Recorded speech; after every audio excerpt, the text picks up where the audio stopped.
नमस्कार मित्रांनो, मी आकाश परब. स्वागत आहे तुमचं एका नवीन व्हिडिओमध्ये. टॉपिक 4 मधला संख्यांवर आधारित प्रश्न या टॉपिकमधला आज पार्ट दुसरा आहे. चला तर मग पहिला प्रश्न बघूया. एखाद्या संख्येचा 2/3चा 3/4 आणि त्याच संख्येचा 2/8चा 4/5 ची वजाबाकी 5 असेल तर ती संख्या सांगा म्हणतात.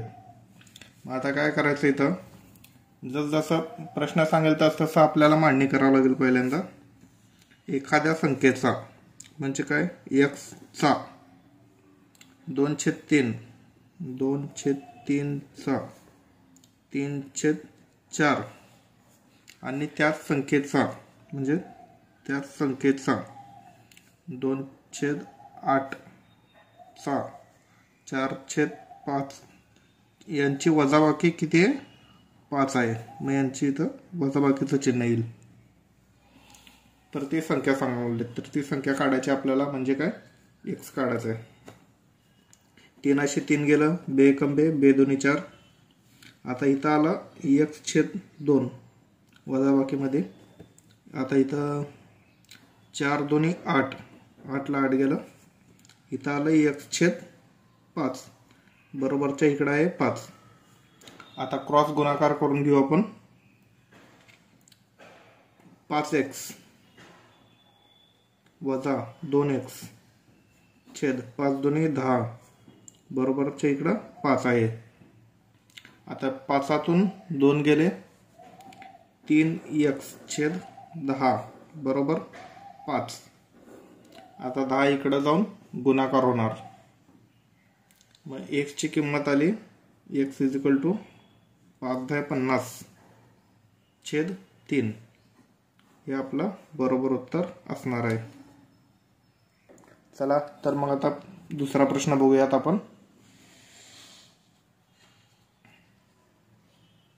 दुसरा प्रश्न असा आहे की एखाद्या संख्येच्या 60% मध्ये 40 जोडल्यावर त्याच संख्येच्या 80% मिळतो, तर ती संख्या सांगा. आता इथं काय म्हणलेलं आहे, एखादी संख्येच्या म्हणजे कोणती, एक्सच्या 60% म्हणजे काय, 60/100. ह्याच्यामध्ये आपल्याला काय करायचं आहे, 40 जोडायचं आहे, म्हणजे अधिक करायचं आहे 40 बरोबर. मग आता त्याच संख्येचा 80% मिळतो, म्हणजे बरोबरच्या इकडं x गुणिले 80/100 असं आहे. तर ती संख्या सांगा म्हणले. आपल्याला x ची किंमत काढायची आहे. इथं पण सेम प्रोसेस असणार आहे. वर जे केलं तसंच खाली प्रोसेस करायचं. आपल्याला फक्त बेरीज वजाबाकी गुणाकार भागाकार एवढंच करायचं आहे या प्रश्नांमध्ये. एकदा एवढी मांडणी झाली की पुढं तेवढंच करायचं आहे. चला तर मग आता 0ला 0 गेलं, इकडच्या पण 0ला 0 गेलं. बे त्रिकम 6, बे पंचे 10, बे चौक 8, बे पंचे 10. आता इथं राहिलं किती, 3x/5 प्लस 40 = 4x/5. आता 3x + 5 3x/5 आपल्याला तिकडं ढकलावं लागेल, नाहीतर आपल्याला 40ला तर तिकडं ढकलावं लागेल. मग आता आपण काय करू, 3x/5ला बरोबरच्या तिकडं ढकलू. मग आता इथं राहिलं किती, 40 बरोबर 4x/5. हे तर आहे तसं घेतलं आपण. आता हे 3x + 5 जे आहे ते प्लसमध्ये आहे. मग बरोबरच्या तिकडं गेल्यानंतर काय होईल, वजामध्ये होईल, 3x/5. आता इथं छेद समान आहे, त्यामुळं क्रॉस गुणाकार नाही केलं तरी बी चालतो. मग आता छेद समान आहे म्हणल्यावर 40 आहे तसं आलं. 4 मधनं 3 गेले, 1/5. 5 इकडे जाऊन काय होणार, गुणाकार होणार. 5 चौक 20 म्हणजे x ची किंमत आली 200. 5 चौक 20 आणि हा 0 इथं आला. चला तर मग तिसरा प्रश्न बघूया. एखाद्या संख्येला 5 आणि 7 ने गुणल्यावर त्यात मिळालेल्या संख्यांची वजाबाकी 300 असेल तर ती संख्या सांगा म्हणल्यात. सेम प्रोसेस करून घ्यायचं आहे. जसं क्वेश्चन सांगेल तसं मांडणी करून घ्यायचं. बाकी काय नाही, वजाबाकीच करायची आपल्याला इथं. तर याचं उत्तर तुम्ही मला कमेंटमध्ये सांगायचं आहे. चला तर मग चौथा प्रश्न बघूया. एखाद्या धनात्मक संख्येचा वर्ग त्याच संख्येच्या 5 गुणेने 14 अधिक असेल तर ती संख्या सांगा. म्हणजे 5 पटीपेक्षा 14ने जास्त असेल तर. मग आता इथं काय म्हणलेलं आहे, ऑप्शन मेथडने आपल्याला हे गणित सॉल्व करायचं आहे. हे गणित बेसिक मेथडने सुद्धा येतं आहे, पण बेसिक मेथडने वेळ खूप लागेल, त्याच्यामुळं आपण ऑप्शन मेथडकडे वळणार आहोत.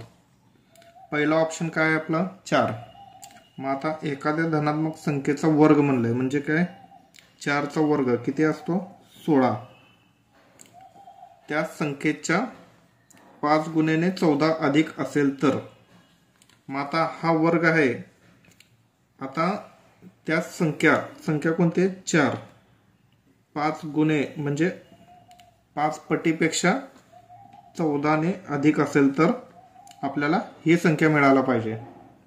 मग आता बघूया आपण सॉल्व करून. 4 पंचे 20, 20 आणि 14 34.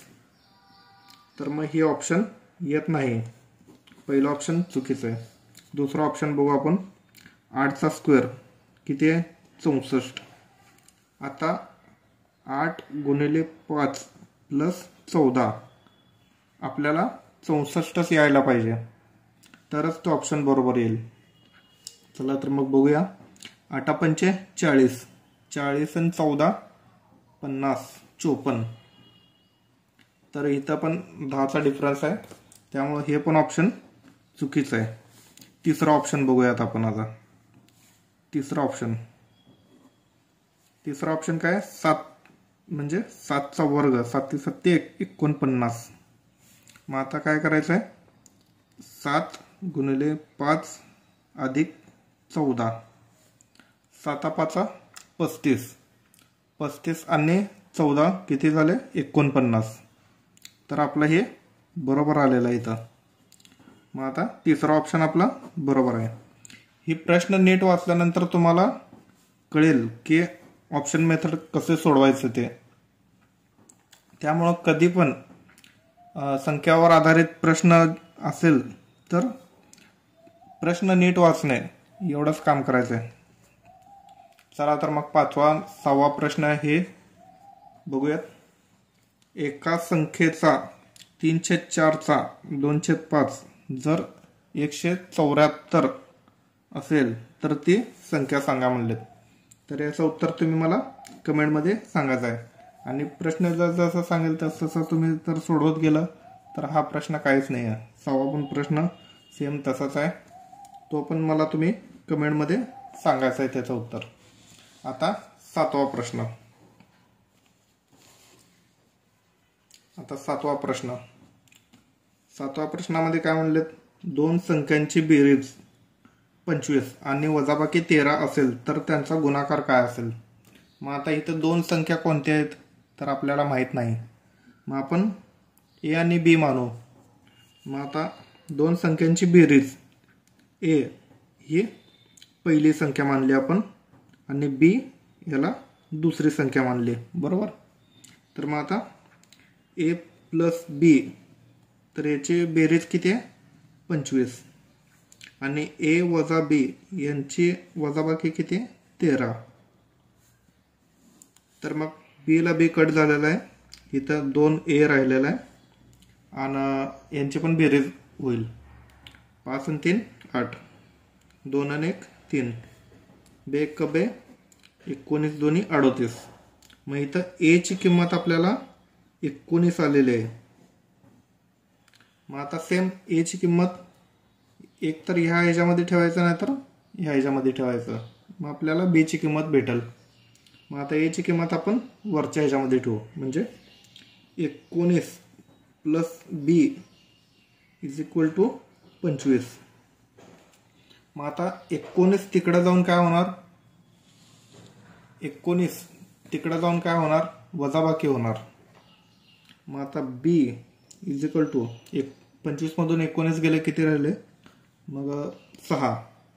बी ची किंमत आली 6. मग आता यांचा गुणाकार विचारलेला आहे आपल्याला, त्या दोन्ही संख्याचा, ए चा आणि बी चा. आपल्याला दोन्ही संख्या भेटलेल्या आहेत तिथं. मग आता यांचा गुणाकार करून घेऊ आपण. 19 गुणिले 6, 6 9 54, 54ला 4, हातचे आले 5, 6 एकम 6, 6 5 11. तर आपलं उत्तर आलेलं आहे 114. हे आपलं फायनल उत्तर असणार आहे. तर व्हिडिओ इथंच संपलेला आहे. व्हिडिओ आवडल्यास जास्तीत जास्त तुमच्या मित्रांना शेअर करा.